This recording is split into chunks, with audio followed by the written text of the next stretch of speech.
Hi everybody, and welcome again to Relentless and Unstoppable with my good friend Doug Kenny, my long-time client of over nearly 6.5 years, and myself, Andy McPhee. How Relentless and Unstoppable started, and I share this each time we do an interview for those of you who are unaware. I created it because of my journey with Doug. Now, coaching Doug from over 6.5 years, when I first met him, he just wanted to do a bit of acting coaching. And at that particular time, Doug was well over 300 pounds. Now, that wasn't in my space of, that's not what we were working on, and we were just going to do a bit of creative work.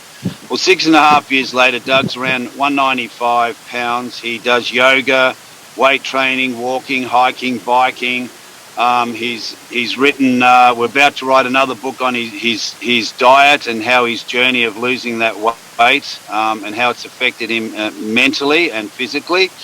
And also Doug, over the years, has taken leadership of this panel, which as a coach, if you want to uplift someone, you've got to hand things over to them. So basically, I'm on here because I invite a lot of my friends from around the world on here, and obviously I have a relationship with them.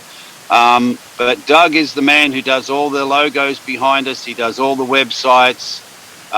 We're up to our third, or I think we're going to be up to our second book now. Doug's just released one, which he'll tell you about a little bit later. But here we are again, and Doug, I will pass it back to you and introduce our wonderful guest from Australia. Thanks a lot, Andy. Today we have Beverley Marcusson. Hey Beverley, how are you doing? Oh, really good, thanks, Doug. Good. Hi, Bev. Hi, Andy. How you going, mate? Really good, really good. Good to hear that Ocker voice. It's hard. It's hard not to be able to hide it. I know, right? So, look, Bev, just sharing how we met. It was through acting, which those who don't know, I've been working as an actor for 30 years and also involved in a lot of other things, which I just shared some of.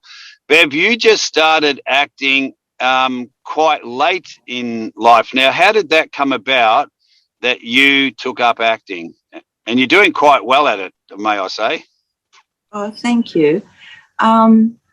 I went through some challenging times and I finished my master's, and that was really, really like a really challenging kind of thing to do in my time of my life.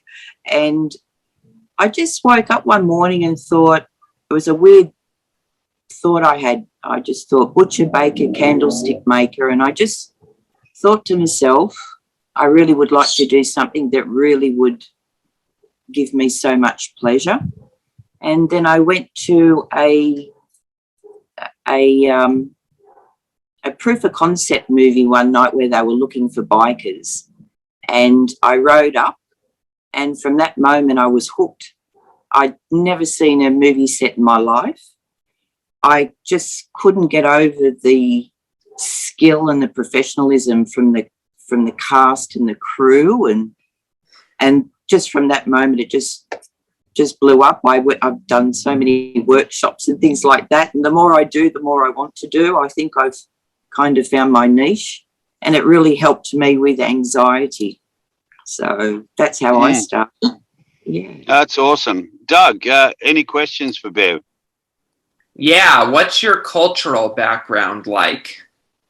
Well, my cultural background, that I'm a First Nations woman within Australia, basically, is the First People of Australia. I'm a Wiradjuri woman, and I'm part of the Stolen Generations.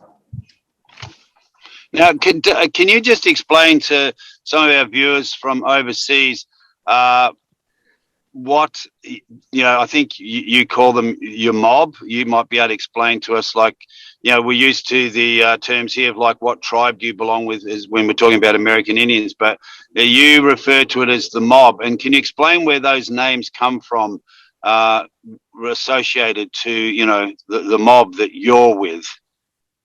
Yeah, so with our culture, mob means your family line, and and because everything is through communication, has always been through talking, you could virtually say, oh, you know, I've got the Wellington mob, which that they'll know straight away that's in the Western New South Wales, and then you'll say your surname, and then they'll just understand that you're related to so many different people through marriage and things like that. So when we normally meet up, we might say, who's your mob? And then we'll know, oh, yeah, okay, you're possibly, you know, Noongar, which is over in WA, or Pitjantjatjara, or my mobs, Wiradjuri mobs, so New South Wales, and then Wurundjeri, Victoria. So it's a bit of an identifier, really. Yeah, interesting. And that we do have a lot of our, we've used a lot of your, you know, the cultural names for the mobs around Australia, with, you know, street names and different, you know, areas around Australia. And can you just explain to us why Ayers Rock, why that name was changed and who was behind changing that? Well, to be honest, I'm really not quite sure. Uluru was the first known name, and it had always been known that by the people of Mutijulu, so the traditional owners. And from time immemorial, it's been known as that. But I think because of colonisation and that, identifiers were made differently to our culture, because we got to understand that they had a white Australian policy here when they really tried to wipe our people out through genocide and stuff. It's still going on today, but we've got a lot of respect now, and I think through telecommunications really helped First Nations cause and around the world, because when something happens, we can find out about it immediately, and the truth is unfolding, which is great. Yeah, no, it is great. It's I have a friend in Seattle, and she lives on Indian leased land, and you know, a lot of the stories there from exactly the same thing what happened to the American Indians. It's hard for them, you know. It's a tough battle to, you know, keep that identity. And another friend of mine, Mark Fermi, an Australian who's living in Los Angeles, he's written a film. He's actually getting it up and producing it, hopefully in the next 6 months, which is about a certain tribe. And to be honest, I can't quite remember where the tribe was from. It could have been Minnesota area, but it was a slaughter of basically the whole tribe, the whole community. And he's got a factual film written about that. So, yeah, it's very interesting. And I was very fortunate to have a small role in High Ground, which also was filmed up in Kakadu up in the Northern Territory. And that was also based on the horrific events of, you know, what happened to your people back in that particular time, and quite violent stories. So I guess it never really goes away for your culture, really, does it? No, the things that happen, it's passed down. It hasn't stopped. It's still going on today as we speak. We've still got government policies that are so discriminatory. It's beyond belief. But like with good people, and we can't hide the fact that we have got telecommunications at our fingertips, so ignorance doesn't wear with me anymore. So we're getting it out there. We've got some amazing people that have reached Parliament, say like Senator Lydia Thorpe, and with Corinda Cox over in WA, and we've got a few more voices that are there to you know, ask what's been going on, and things that have been brought to light about policies, and especially when it comes to funding. I think the Australian public have been treated very disrespectfully. They've been lied to for many, many years. They believe that millions and millions of dollars have been given to First Nations people in this country.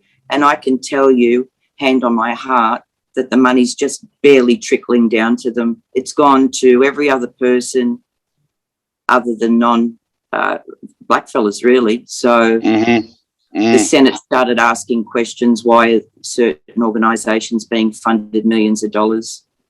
where the money's not going to the rightful people. So it's all starting to happen now. So Oh, that's good though. That's great. which is great. It's little steps. Yeah, it's better So, than none. no, that's right. And we've got some amazing elders who have shared their stories of resilience and things like that. And so because I was stolen, Jen, and I didn't get to meet my mum till I was 47. Jeez. I've had to learn about my culture quite quickly. And I can tell you, I come from a line of warriors. It's a remarkable and a beautiful culture. I just wish the greater population could understand that nothing's going to be taken away from them. It's actually to be given over 70,000 years of history is something to be proud of. And we should all share. There's some amazing stories and things like that, amazing people that I wished everybody got to meet.